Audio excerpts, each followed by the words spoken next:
Hi, welcome back. Aaron and Stacy here with Superior Singing Method, and we're in the middle of our series here. We got I think this is episode 6 around there, and this is the psychology of being of a singer. The idea of what does it take to be a singer, the psychology behind that. And this one in particular is how to eliminate fear, or how to eliminate fear as a singer. Okay, so one thing I want to repeat to kind of kick us off here that I talked about in an earlier video is that all fear comes from picturing the future. Okay, I want to start with that premise and go from there. All fear comes from picturing the future. Now, fear almost never exists in the present. Okay, unless you're being chased by a bear or a lion. Generally, fear does not exist in the present moment.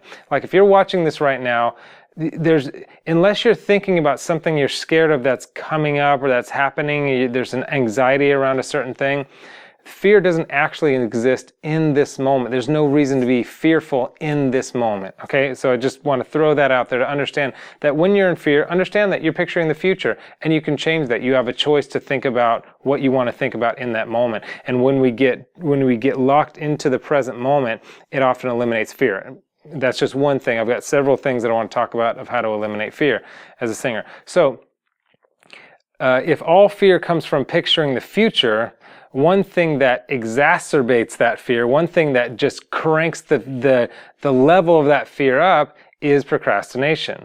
So when we get in this cycle, it's this stuck cycle of, okay, I'm afraid that this is going to happen, or I'm afraid I'm not going to be good enough, or I'm afraid I don't know what I'm doing, or I don't know how to do this, or she's going to reject me, or whatever it is. Here I'm afraid of, and so I'm not doing anything about it. And that procrastination and that putting it off is taking up a bunch of bandwidth in my mind of like, it's just weighing on my mind. I say it like this, like this when it comes relationally, the unhad conversation is the one that's having you, and that's running you rather. The unhad conversation is the one that's running you. So that when there's a fear of something that'll happen in a relationship and we avoid that conversation, it just cranks up that fear more and more the more we put it off and the more we procrastinate. But that's what we tend to do, is procrastinate, and so we're just cranking up the fear and the anxiety in our life. Okay, so if whatever that conversation is, if you're thinking of a conversation right now, when I say that, you're like, oh yeah, I need to talk to my mom or wife or girlfriend or boyfriend about that. I would say just write down on a paper that I'm going to call them by this time today or tomorrow, whenever it is, and just get that off your mind and free up your mind to be able to focus on singing. Okay, so what else? The number one fear, we talked a little about this, number one fear is the fear of failure, but not so much failure, just the looking dumb, looking like a failure in front of somebody else. And what we said before is that failure is not a problem that you'll face, that failure actually is the way you get there. And I want to take that a step further here and say, Winston Churchill actually has a quote that he says that I think is brilliant, and I found this to be true in my own life. Of all the things I've been successful in, that this is true. He says that success is stumbling from failure to failure with no loss of enthusiasm. I'm going to say that again. Success is stumbling from failure to failure with no loss of enthusiasm. And I've noticed that to be true, that when I'm persistent and tenacious and I just allow myself to fail and fail and fail and stumble and fail and just keep being enthusiastic and driving forward, success emerges out of that. So it's for me to be afraid of failure, in essence, is guaranteeing that I'll never be successful, because success comes from failure. It literally is the way that you get there. In fact, and this has been my experience and a lot of coaches that I listen to and have had in my life, that the higher rate that we speed up the failure in our life, the more successful we will become quickly. Does that make sense? So what we try to do oftentimes, we get afraid, so we slow down the rate of failure in our life. And what we don't realize that we're doing is we're keeping success at a really far distance. But if we'll speed up the rate of failure in our life, and I'll give you an example of this in a minute. If we speed up the rate of failure in our life, we actually bring success to ourselves much, much faster. Sounds counterintuitive, but here's where it works out. I lived in South America for 9 months, and 6 months of that time I was in Brazil. And when I was in Brazil, I was determined to learn the language. I wanted to learn how to speak. In Brazil, they speak Portuguese.